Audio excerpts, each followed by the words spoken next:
চাচি আমি আর পারব না। তোমাকে পারতেই হবে।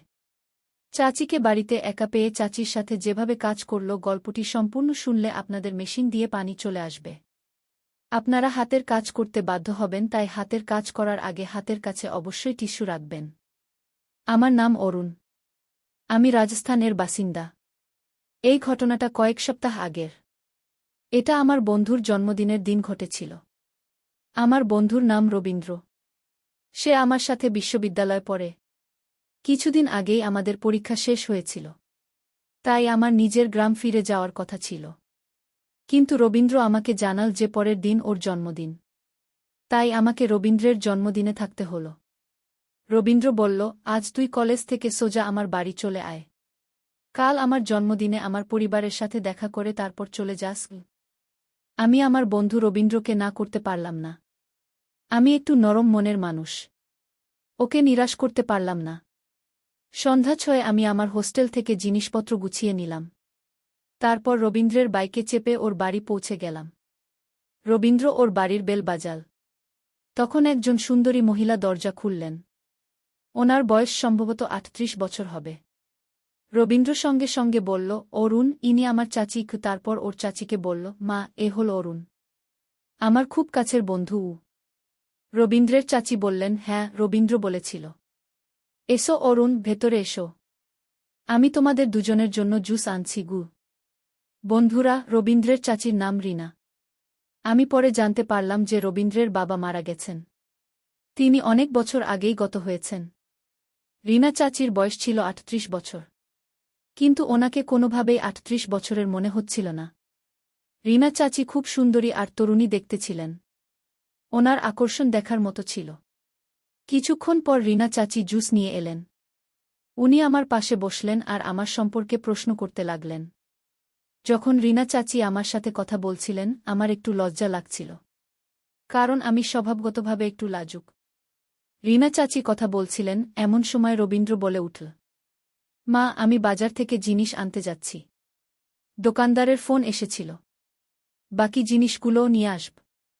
ততক্ষণে আপনি অরুণকে আমার ঘরটা দেখিয়ে দিন আর অরুণের জিনিসপত্রগুলো রেখে দিন গু। রিনা চাচি সম্মতিসূচক মাথা নাড়লেন। তারপর রবীন্দ্র জিনিস আনতে চলে গেল। রবীন্দ্রের বাড়িতে রবীন্দ্র, ওর চাচি আর ওর বোন থাকে। রিনা চাচি জানালেন যে রবীন্দ্রের বোনের নাম প্রিয়া। প্রিয়া চণ্ডীগড়ে সরকারি চাকরি করে। ও ওখানেই থাকে আর শনিবার করে বাড়ি আসে। এই কথাগুলো বলতে বলতে রিনা চাচি বললেন, অরুণ, তোমার আঙ্কেল চলে যাওয়ার পর আমরা খুব একা হয়ে গেছি। ওরা দুজন বাইরে থাকায় আমার মন টেকে না। বাড়িটা ফাঁকা ফাঁকা লাগে গু। তখন আমি বললাম, কোনো ব্যাপার না রিনা চাচি, কিছুদিন পর রবীন্দ্রের বিয়ে দিয়ে দিন। যখন বোমা আসবে তখন আপনার মনও বসবে আর পরিবারও পূর্ণ হবে গু। এটা শুনে রিনা চাচি বললেন, অরুণ, তোমার আঙ্কেলের অভাবটা সবসময় অনুভব করি। এখন আমার বয়স ৩৮ বছর। বাকি জীবনটা কিভাবে কাটবে? আমি রিনা চাচির চোখের দিকে তাকালাম। ওনার চোখে গভীর বিষণ্ণতা ছিল। একজন জীবনসঙ্গীকে হারানোর কষ্ট স্পষ্ট দেখা যাচ্ছিল। আমি কথাটা হালকা করার জন্য বললাম, কোনো ব্যাপার না রিনা চাচি, যেমন ৩৮ বছর কেটে গেছে তেমনিই বাকিটাও কেটে যাবে। আচ্ছা চাচি, আপনি আমাকে রবীন্দ্রের ঘরটা দেখিয়ে দিন যাতে আমি আমার জিনিস রাখতে পারি। আর আমাকে ফ্রেশও হতে হবে। বাথরুমটাও বলে দিন কোথায় গু। রিনা চাচি আমাকে রবীন্দ্রের ঘরে নিয়ে গেলেন। আমি আমার ব্যাগটা সেখানে রাখলাম। এরপর রিনা চাচি বললেন, অরুণ, আমার ঘরের বাথরুমটা ব্যবহার করে নাও। রবির বাথরুমে এখন জল আসছে না গি। রিনা চাচি আমার জন্য টবে জল ভরে দিলেন। আমি আমার জামাকাপড় নিয়ে বাথরুমে চলে গেলাম। আমি স্নান করছিলাম, এমতাবস্থায় রিনা চাচি বাইরে থেকে আওয়াজ দিলেন, অরুণ, তাড়াতাড়ি নীল বোতামটা টিপে দে। ট্যাঙ্ক ভরে গেছে গু। আমি সেখানে কোনো নীল বোতাম দেখতে পেলাম না। আমি বললাম, রিনা চাচি, আমি জানি না কোথায় আছে গু। রিনা চাচি বললেন, অরুণ, তাড়াতাড়ি দরজা খোল। পাশের বাড়ির রাজেশ আঙ্কেলের বাড়িতে জল চলে যাচ্ছে গি। আমি তাড়াতাড়ি তোয়ালে জড়িয়ে দরজা খুলে দিলাম। রিনা চাচি ভেতরে এলেন আর কোণের দিকে একটা বোতাম টিপলেন। এতে জলের স্রোত বন্ধ হয়ে গেল। তারপর রিনা চাচি আমার দিকে তাকালেন আর বললেন, অরুণ, তুমি কি জিমটিম করো? আমি হালকা হেসে জবাব দিলাম, হ্যাঁ রিনা চাচি, আগে করতাম।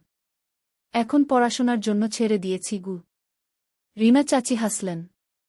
ওনার হাসিতে কেমন যেন একটা অদ্ভুত অস্বস্তি ছিল। রিনা চাচি বললেন, তাড়াতাড়ি তৈরি হয়ে নে অরুণ। আমি ততক্ষণে রাতের খাবার বানিয়ে নিচ্ছি গু। আমি লজ্জা পেয়ে দরজা বন্ধ করলাম আর স্নান সেরে তাড়াতাড়ি তৈরি হয়ে গেলাম। যখন আমি বাইরে এলাম তখন পাশের ঘর থেকে খাবারের সুগন্ধ আসছিল। কড়ি পকোড়া আর জিরা রাইসের গন্ধ ছিল। আমি দেখলাম রিনা চাচি রান্নাঘরে ট্রে বের করছেন। আমি এগিয়ে গিয়ে বললাম, রিনা চাচি, আমি কি কিছু সাহায্য করব? রিনা চাচি আমার দিকে তাকালেন। তারপর হেসে বললেন, অরুণ, তুমি অতিথি আর আমাদের এখানে অতিথিকে ভগবান মনে করা হয় কি? রিনা চাচির কথাগুলো আমার মন ছুঁয়ে গেল। আমি কিছু বললাম না আর চুপচাপ একটা চেয়ারে বসে পড়লাম। কিছুক্ষণ পর রিনা চাচি আমার পাশে এসে বসলেন। তিনি আমার সাথে কথা বলতে লাগলেন। রবীন্দ্র তখনও বাজার থেকে ফেরেনি। আমরা দুজন ধীরে ধীরে কথায় মগ্ন হয়ে গেলাম। রিনা চাচি জানালেন কিভাবে তিনি তার স্বামীকে হারানোর পর বাড়ি আর সন্তানদের দায়িত্ব সামলেছেন। রিনা চাচির কথাগুলো এত সত্যি ছিল যে মনে হচ্ছিল তিনি আমার মনের কথা বলছেন। রিনা চাচি বললেন, কখনো কখনো মনে হয় জীবনটা আবার নতুন করে শুরু করতে পারি। কিন্তু দুনিয়া সবকিছু থামিয়ে দেয়। একজন একা মহিলার জীবন কি শুধু ত্যাগ আর কষ্টের জন্য? আমি রিনা চাচির চোখের দিকে তাকালাম। তিনি আমার চোখে কিছু খুঁজছিলেন। হয়তো সহানুভূতি বা একাকিত্বের আশ্রয়। আমি ধীরে ধীরে বললাম, রিনা চাচি, আপনার কথা একদম ঠিক। কিন্তু একজন মানুষের আনন্দ, তার একাকিত্ব আর জীবনের প্রয়োজন, এই সব কিছুও খুব জরুরি। রিনা চাচি, আপনি চাইলে আপনার জীবন আবার শুরু করতে পারেন। কেউ আপনাকে আটকাতে পারবে না। শুধু আপনি নিজে এই সিদ্ধান্তটা নিন। রিনা চাচি কিছুক্ষণ চুপ রইলেন। তারপর আমার দিকে তাকিয়ে বললেন, যদি অরুণ সবাই তোমার মতো ভাবত। রিনা চাচির গলাটা দুঃখে ভরে গিয়েছিল। আমি অনুভব করলাম যে এটা একজন মহিলার ডাক, যা শোনার মতো আর কেউ ছিল না। তারপর রিনা চাচি রান্নাঘরে চলে গেলেন আর আমি সেখানেই বিছানায় বসে ফোন ঘাঁটতে লাগলাম। তারপর প্রায় রাত 7টার দিকে গেটের বেল বাজল। আমি দরজা খুললাম তো রবীন্দ্র ছিল। তার হাতে একটা বড় বাক্স ছিল আর অন্য হাতে কিছু জিনিসপত্র ছিল। দরজা খুলতেই রবীন্দ্র হেসে বলল, অরুণ, দেখ, তোর ভাই কিছু বলেনি। সব জিনিস তোর পছন্দের আর তোর প্রিয় রসগোল্লাও এনেছি। আমি জোরে হেসে ফেললাম আর বললাম, সাবাস, পুরো বাজার নিয়ে এসেছিস। রিনা চাচি রান্নাঘর থেকে বেরিয়ে এলেন আর বললেন, আরও এসে গেছে আমার ছেলে। রবীন্দ্র হেসে বলল, মা, আজ তোমার ছেলের বিশেষ দিন। আর তুমি আমার সবচেয়ে বিশেষ অতিথি। রিনা চাচি ভালোবেসে রবীন্দ্রের চুলগুলো এলোমেলো করে দিলেন। তারপর আমরা সবাই সাজানোর কাজে লেগে পড়লাম। আমরা ডাইনিং টেবিলটা একটু সরালাম। লবির মাঝখানে জায়গা করলাম। তার উপর লাল রঙের কাপড় পাতলাম। মোমবাতি জ্বালানো হলো। সেখানে একটা বড় কেক রাখা হলো। আমি ফোনে গান চালিয়ে দিলাম। এমন একটা পরিবেশ তৈরি হয়ে গিয়েছিল যা ছোট কিন্তু আন্তরিকতায় ভরা ছিল। কিছুক্ষণ পর রিনা চাচি একটা থানায় প্রদীপ আর মিষ্টি নিয়ে এলেন। তার চোখে এক অদ্ভুত আনন্দ ছিল। আনন্দ আর আবেগের মিশ্রণ ছিল। এরপর রবীন্দ্র মোমবাতি নেভাল। আমরা দুজনে মিলে জোর গলায় গান গাইলাম। রবীন্দ্র হাত জোর করে আমাদের ধন্যবাদ জানাল। তারপর সে কেক কাটল। কেকের প্রথম টুকরোটা রবীন্দ্র তার চাচির দিকে এগিয়ে দিল। চাচি, এটি আপনার জন্য। রিনা চাচি ভালোবেসে কেক খেলেন। তারপর রবিকেও কেক খাইয়ে দিলেন আর ভালোবেসে রবির গালে একটু কেক মাখিয়ে দিলেন। রবীন্দ্র জোরে হেসে বলল, মা, এটা কি করছ? বাচ্চাদের মতো করো না। রিনা চাচি হাসলেন। কি হয়েছে? তুই তো আমার ছোট বাচ্চাই আছিস। তারপর রবীন্দ্র দ্বিতীয় কেকের টুকরোটা আমার দিকে এগিয়ে দিল। বলল, এবার তোর পালা। অরুণ, তুই আমার ভাই। আমি হাসতে হাসতে কেক খেলাম। তখনই রিনা চাচি আমাকেও ছাড়লেন না। তিনি আস্তে করে আমার গালে কেক মাখিয়ে দিলেন আর বললেন, অরুণ, এবার তুইও আমাদের পরিবারের অংশ। সেই সময় আমার মনে হলো যেন আমার ভেতরটা কিছুতে ভরে উঠল। শুধু আনন্দ নয়, বরং একটা আপনত্বের অনুভূতি আমার গভীরে নেমে যাচ্ছিল। কিছুক্ষণ পর আমরা সবাই বসে খাবার খেলাম। রিনা চাচি কড়ি আর জিরা রাইস বানিয়েছিলেন। খাবারটা এত সুস্বাদু ছিল যে আমার মায়ের কথা মনে পড়ে গেল। আমি খেতে খেতে বললাম, রিনা চাচি, আপনার রান্না আমার মায়ের কথা মনে করিয়ে দিল।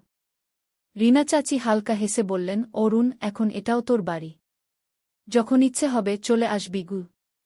খাবার পর রবীন্দ্র আর আমি নিজেদের থালাগুলো তুলে রান্নাঘরে রেখে দিলাম। তারপর রবীন্দ্র বলল, অরুণ চল এবার গেম খেলি। রিনা চাচি হাসলেন আর বললেন, গেম খেলো, কিন্তু বেশি রাত পর্যন্ত জেগে থেকো না। কাল সকালে অরুণকে নিজের বাড়িতেও যেতে হবে গি। আমি বললাম, এখন তো মনে হচ্ছে যেন কোথাও যাওয়ার ইচ্ছে নেই। রিনা চাচি কিছু বললেন না, শুধু আমার দিকে তাকালেন। তার চোখে এক অদ্ভুত একাকিত্ব ছিল, যেন তিনি কিছু বলতে চান কিন্তু বলতে পারছেন না। সেই রাতে যখন সবাই শুতে চলে গেল, আমি বিছানায় শুয়েছিলাম। রবীন্দ্র গভীর ঘুমে ছিল। তার নাক ডাকার হালকা আওয়াজ ঘরে প্রতিধ্বনিত হচ্ছিল। কিন্তু আমার ঘুম আসছিল না। হয়তো ঘরের পরিবেশ শান্ত ছিল বা কিছু যেন বদলে গিয়েছিল। আমি বারবার পাশ ফিরছিলাম। তারপর বালিশটা ঠিক করলাম, কম্বলটা টানলাম, একবার চোখ বন্ধ করে গভীর শ্বাসও নিলাম। কিন্তু ঘুম অনেক দূরে ছিল। কিছুক্ষণ পর যখন অস্বস্তি বাড়ল, আমি ফোনটা তুলে রিলস দেখতে লাগলাম। ঘরে হালকা অন্ধকার ছিল। আমি রবিকে না জাগিয়ে আস্তে করে বিছানা থেকে নামলাম। ফোনের লাইট অন করলাম আর ধীর পায়ে রান্নাঘরের দিকে এগোলাম। বাড়িটা একদম শান্ত ছিল, যেন দেওয়ালগুলো গভীর ঘুমে আচ্ছন্ন। রান্নাঘরে পৌঁছে আমি একটা জগ তুললাম আর ধীরে ধীরে জল খেলাম। জল খেয়ে শরীরে একটা সতেজ ভাব এল। তেষ্টা মেটায় একটু ভালো লাগল। আমি গ্লাসটা রেখে যেই পিছনে ঘুরেছি, রান্নাঘরের আলোটা হঠাৎ জ্বলে উঠল। আমি একদম ভয় পেয়ে গেলাম, যেন ঘুমের মধ্যে কোনো ভয়ানক স্বপ্ন দেখে ফেলেছি। সামনে রিনা চাচি দাঁড়িয়েছিলেন। উনি নীল শাড়ি পরেছিলেন, চুল খোলা ছিল, ওনার চোখে ঘুম জড়ানো ছিল, কিন্তু ওনার দৃষ্টিতে অন্য কিছু ছিল। রিনা চাচি হালকা হাসলেন আর মিষ্টি গলায় বললেন, অরুণ জল খেতে এসেছ? আমি একটু ঘাবড়ে গিয়ে হেসে উত্তর দিলাম, হ্যাঁ রিনা চাচি, ঘুম আসছিল না, ফোন ঘাঁটছিলাম, তারপর তেষ্টা পেলগু। রিনা চাচি কিছু বলতে গিয়ে থামলেন। আমি জিজ্ঞাসা করলাম, চাচি আপনারও জল লাগবে? উনি শুধু মাথা নেড়ে হ্যাঁ বললেন। আমি সেই যোগেই আবার জল ভরলাম আর রিনা চাচির দিকে এগিয়ে দিলাম। যখন ওনার হাত আমার হাতে স্পর্শ করল, আমার শরীরে যেন বিদ্যুৎ খেলে গেল। আমার শরীরটা হালকা কেঁপে উঠল। রিনা চাচি জগটা নিলেন আর আমার চোখের দিকে তৃষ্ণার্ত দৃষ্টিতে তাকিয়ে রইলেন। তারপর হালকা হেসে বললেন, ধন্যবাদ অরুণ। আমি চোখ নামিয়ে নিলাম। কোনো ব্যাপার না চাচি, আমি আস্তে করে বললাম। ঢোক জল খেলেন। তারপর রান্নাঘরের দেওয়ালে হেলান দিয়ে দাঁড়িয়ে পড়লেন। শান্ত ঠান্ডা পরিবেশে এখন হালকা উষ্ণতা ছিল।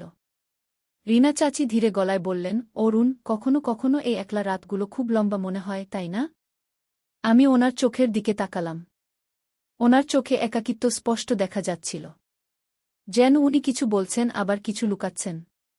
আমি বললাম, হ্যাঁ রিনা চাচি, কিছু একলা রাত ঘুমিয়ে আসতে দেয় না গে। উনি হালকা হাসলেন। আমি ভাবলাম এবার ঘরে ফিরে যাই। আমি ধীরে ধীরে পিছনে ঘুরলাম আর নিজের ঘরের দিকে এগোতে যাচ্ছিলাম। তখনই পিছন থেকে রিনা চাচির গলা ভেসে এল, অরুণ দাঁড়াও। আমি একদম থেমে গেলাম। পিছনে ঘুরে তাকালাম। রিনা চাচি আমার দিকে অদ্ভুত দৃষ্টিতে তাকিয়েছিলেন আর বললেন, তোমারও তো ঘুম আসছে না গি? আমারও না গি। চলো আমার ঘরে কিছুক্ষণ গল্প করি গি, হয়তো তোমারও ঘুম চলে আসবে গি।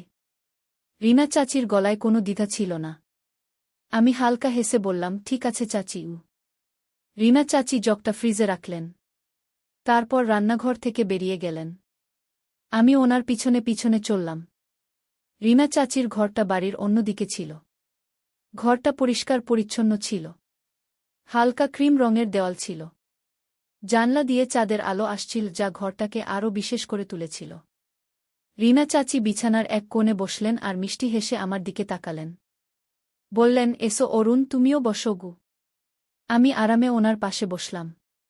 ঘরে একটা শান্তিদায়ক অনুভূতি ছিল, যা হয়তো আমার নিজের বাড়িতেও পাওয়া যায় না। রিনা চাচি আমার দিকে তাকিয়ে বললেন, অরুণ কোনো ভালো মুভি থাকলে চালাও তো গু। যতক্ষণ ঘুম না আসে আমার মনটা লেগে থাকবে গু। আমি ফোন বের করে বললাম, রিনা চাচি একটা খুব ভালো মুভি আছে গু। একটু রোমান্টিক, একটু ড্রামা, কিন্তু গল্পটা দারুণ গু। দেখবেন? রিনা চাচি হাসলেন। তোমার পছন্দ যখন, ভালোই হবে। চালাও। আমি ফোনটা ঘোরালাম। মুভিটা চালিয়ে ফোনটা আমাদের মাঝে রাখলাম। আমরা দুজনেই বিছানায় বসে মুভি দেখতে লাগলাম। মাঝে মাঝে যখন কোনো ইমোশনাল সিন আসত, আমি রিনা চাচির চোখের দিকে মন দিয়ে দেখতাম। উনি চুপচাপ মুভি দেখছিলেন, কিন্তু ওনার চোখে কিছু একটা চলছিল। আমি এবার ওনার একটু কাছে সরে এসেছিলাম। আমাদের কাঁধ দুটো প্রায় ছুঁই ছুঁই করছিল, কিন্তু মাঝের বাতাসে এখন জড়তা কম ছিল। রিনা চাচি ওনার শাড়ির আঁচলটা সামলে নিয়ে বললেন, অরুণ, মাঝে মাঝে নিজের গলার আওয়াজেই ভয় লাগে গু।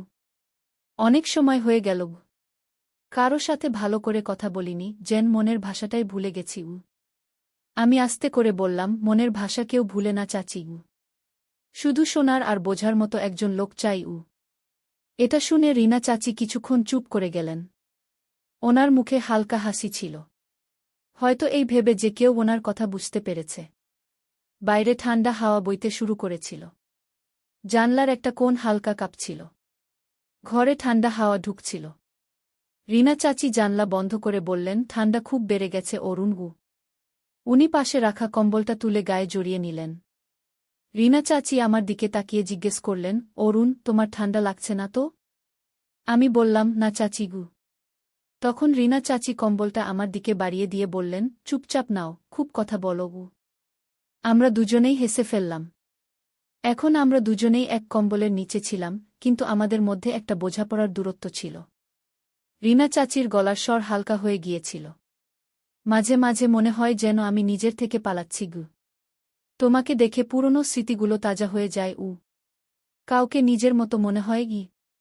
আমি রিনা চাচির দিকে তাকালাম। ওনার চোখে জল ছিল। আমি আস্তে করে জিজ্ঞেস করলাম, রিনা চাচি, আপনি কি কখনো কাউকে এত ভালোবেসেছেন যে নিজেকে হারিয়ে ফেলেছেন? রিনা চাচি কিছুক্ষণ চুপ রইলেন। তারপর উনি মাথা নিচু করে বললেন, অরুণ, অনেক আগে, কিন্তু তখন বয়স খুব কম ছিল উ। এখন আমাকে বোঝার মতো কেউ নেই গি। অরুণ, আমি যদি তোমাকে কিছু বলি, তুমি কি শুধু শুনবে? কোনো অজুহাত না দেখিয়ে গি। আমি ওনার চোখের দিকে তাকিয়ে বললাম, রিনা চাচি, আমি আপনার কথাই শুনতে এসেছি উ। রিনা চাচি আমার কথা শুনে চুপ করে রইলেন। ওনার মুখে একই সাথে অনেকগুলো ভাব ফুটে উঠল। লজ্জা, কিন্তু তারপরেই সাহস।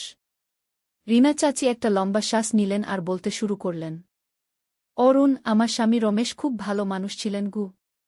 কিন্তু জীবন ওনার সাথেও কঠোর ছিল উ। উনি প্রায়ই বাইরে থাকতেন, কাজে ব্যস্ত উ। আমি একাকিত্ব অনুভব করতে শুরু করলাম ঘ। বিয়ের পর মনে হতে লাগল আমি যেন শুধু বাড়ির কাজের লোক হয়ে গেছি উ। তারপর একদিন কেউ আমাকে অনুভব করাল গু। কেউ আমাকে ভালোবাসার দৃষ্টিতে দেখল গু। সেই দৃষ্টিতে ভালোবাসা আর সম্মান ছিল উ। হয়তো একটু মায়াও উ। সেই ব্যক্তি আমার কাছে কিছুই চায়নি গি। শুধু মিষ্টি মিষ্টি কথা বলেছে গি। সেই কথাগুলো আমার জন্য সারা জীবনের শান্তি ছিল, যা আমি এখন ভুলে গিয়েছিলাম গু। সেই অনুভূতি যে আমিও কেউ ঘ। কিন্তু এই সব কিছু রমেশের থেকে লুকিয়েছিল গু। এইটুকু বলে রিনা চাচি চুপ করে গেলেন। আমি আস্তে করে জিজ্ঞেস করলাম, তারপর কি হল চাচি? রিনা চাচি আমার দিকে ভালো করে তাকিয়ে বললেন, অরুণ, একদিন সব বরবাদ হয়ে গেল উ। কেউ আমাদের দেখা করতে দেখে ফেলেছিল আর রমেশকে সব বলে দিয়েছিল উ। আমি কোনো ভুল করিনি অরুণ গু। শুধু একটা টান ছিল উ। কিন্তু একজন মহিলার টানও কি অপরাধ? আমি রিনা চাচিকে কিছুই বলতে পারলাম না। রিনা চাচি বললেন, সেই ব্যক্তি চলে গেল গু। রমেশ আমার সাথে অনেক দিন কথা বলেননি গি। তারপর যখন বললেন, শুধু এইটুকুই বললেন, রিনা, এবার যা করার বাড়ির ভেতরে করবে, বাইরে নয়। তারপর থেকে রমেশ আমার সাথে কোনো কথা বলেননি গি। আমি ভেতরে ভেতরে গুমরে মরতে থাকলাম ঘ। আমি রমেশের সাথে কথা বলার অনেক চেষ্টা করেছি উ। আমি চাইতাম ওনাকে সব বলতে যে আমি কোনো ভুল করিনি গি। শুধু একটা একাকিত্ব ছিল আর সেই একাকিত্বে কারোর কথা আমাকে বাঁচার আশা দিয়েছিল উ। মনের একটা কোণ যা খালি ছিল সেটা ভরে থাকত উ। কিন্তু রমেশ কখনো আমার চোখের দিকে তাকাননি গি। আমি প্রতিদিন ওনার আসার অপেক্ষা করতাম গে। ওনার পাশে বসতাম এই আশায় যে হয়তো আজ উনি আমাকে কিছু জিজ্ঞেস করবেন গু। কিন্তু উনি সবসময় চুপ থাকতেন ঘ। বন্ধুরা, এই ছিল আমাদের ছোট্ট গল্প। যদি আপনাদের এই গল্পটা ভালো লেগে থাকে, তাহলে লাইক করুন আর বন্ধুদের সাথে শেয়ার করুন। ভবিষ্যতেও এমন রোমাঞ্চকর গল্পের জন্য আমাদের চ্যানেল অবশ্যই সাবস্ক্রাইব করুন। ধন্যবাদ।